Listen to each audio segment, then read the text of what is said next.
Hey, it's Mark with Mark's Dodgers Cards. Today I'm going to talk about a few thoughts on the state of our hobby and some of my collecting goals.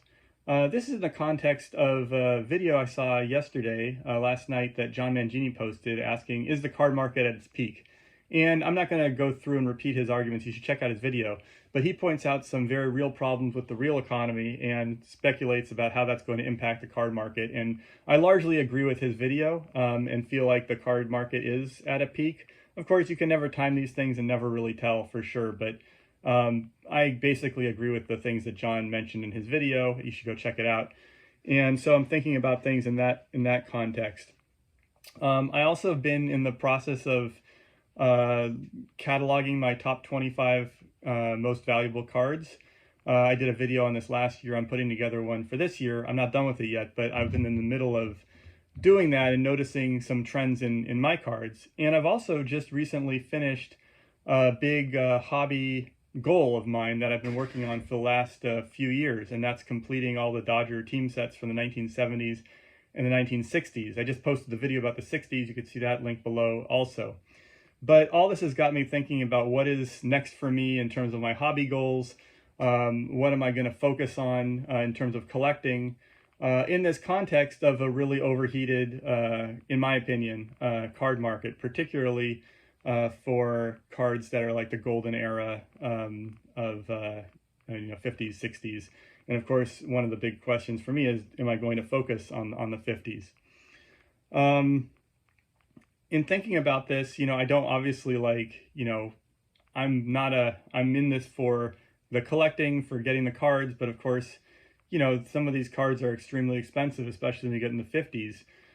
Jackie Robinson cards, some of the other big Hall of Fame cards like, Duke Snider or whatever, they can get kind of expensive, particularly the Jackie Robinson, some of the cards from the 1952 Topps set, etc. And, if I feel like the market's overheated, I don't want to be paying, essentially top dollar for something that may be less expensive in the future. Of course, we don't have a crystal ball, nobody knows, but I'd rather not do that. So I'm kind of thinking about what am I going to focus on? And, in terms of the overheatedness of the market, I'll just give a few examples of just noticing from as I've been doing my top 25 cards. Some of these are in the top 25, some are just outside, but they're all ones that I've been cataloging. So just from last year, this one here, Mantle Aaron, great card. Last year when I did my video, the VCP was 311, now it's 396. So, and these are all I also looked at the kind of going back all time, and these are, basically close to or at the top of where things were at post-COVID bubble. So it's not like things have gone down since the peak. They're right up there at the top. This 56 Jackie Robinson last year was 518. This year is 746 in VCP. This 1956 Topps Pee Wee Reese last year was 358 in VCP. This year is 420. This Sandy Koufax rookie card last year in VCP, it was 740. This year, it's 982. This beautiful 1953 Topps Roy Campanella. Last year, 252. This year, 347. These are all, and not every card has gone up to this extent, but these are all huge increases. And yeah, that's a lot. It's great for my collection today, but I'm going to hold on my collection for a long time. So I'm more thinking about what am I going to purchase. Then I saw another, going forward, then I saw another video this morning from Aaron Value Vintage, and he picked up this amazing 1889, 1890 Sporting News M101-1 of Billy Hamilton. It's a unique card. Maybe not unique. He speculated there's maybe 10 of them out there. Very rare. I think I looked at PSA and they've only graded 2 cards in that set. So it's a very rare card.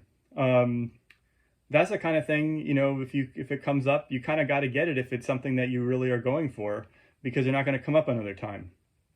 So I've been thinking about, kind of 4 different types of cards. There's cards that are high demand and high supply. That's like these 1950s cards and 1960s cards, golden era cards. There are thousands of all these cards. At the least, the most rare ones, there's hundreds of them. There's a lot of cards like that. Even some of the other sets like Gaudi's, play balls, even some of the 1915 Cracker Jacks are not that rare, although they're pretty rare. They're kind of, but I would say that. But anyway, there's the ones that are high supply and high demand. For those cards, if demand goes down, the price is going to go down a lot because there's such a high supply of them. Then there's cards that are high supply and low demand. Maybe the Cracker Jack cards fit into that category, and then other ones that are even more rare, like the card that Aaron got. If demand goes down for those, there's still going to be a pretty strong market because the supply is so low. So as long as the demand is significantly greater than the supply, those cards are going to probably hold their value and still kind of stay where they are. Then there's cards that are low demand and high supply. These are like common cards. And if you notice, during the COVID boom, common cards didn't really go up that much. There's so many of them. There's still not that much demand for them. And those will probably stay about the same.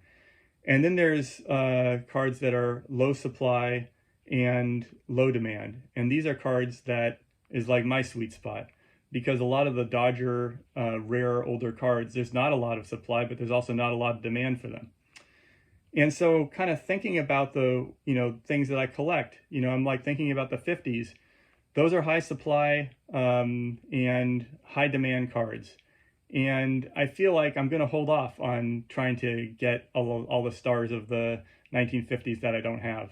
I feel those are really market sensitive, and, maybe they'll keep going up and I'll be totally wrong, but I think we're due for a correction of some kind, and if the demand for those goes down, then the price will go down, and I'd rather wait. Then there's other things that I'm looking at, like I'm also sort of like been low-key working on Cracker Jack set.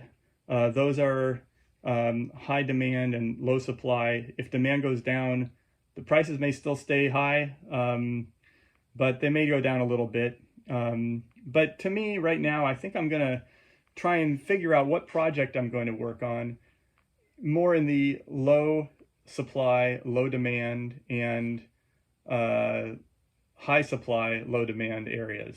So to me, that looks like maybe I'll start working on some team sets for like O-Pee-Chee Dodgers, or some of the Venezuela common Dodger cards. Maybe I'll focus more on getting some more rare pre-war issues. I just picked up a really rare Dazzy Vance card, which I'll share on my next video when it arrives. It was a really rare card, and it was $100. So it wasn't like, thousands of dollars or anything for a super rare card of a Hall of Famer. Because I just don't think there's that high of a demand for those, and that's just fine, because I like them, I want them in my collection, and if other people don't want them, more power to me. So that's sort of what I'm thinking about in terms of my collecting goals. I haven't really nailed down exactly what I'm going to be focusing on now that I've completed these major goals yet, and I think I've completed my big purchases for the year. But I'm just thinking about it. I'm going to be doing a little more research and just sort of looking over the collection and seeing which direction I want to focus in. But I think it's going to be more in those high supply, low demand, and low supply, low demand areas where there really just isn't that, where the prices are not going to be that impacted by what happens in the general economy. And there's lots of cards in that area that I want in my collection. So why not focus on those given these other considerations? So anyway, that's some of my thinking. Thanks again to John and Aaron for those really awesome and thought-provoking videos. What do you think? Where are you focusing your hobby dollars? And what do you think is going to happen with the card market? Be interested to hear in the comments below. Until then, thanks for watching, and hope everyone has a wonderful day.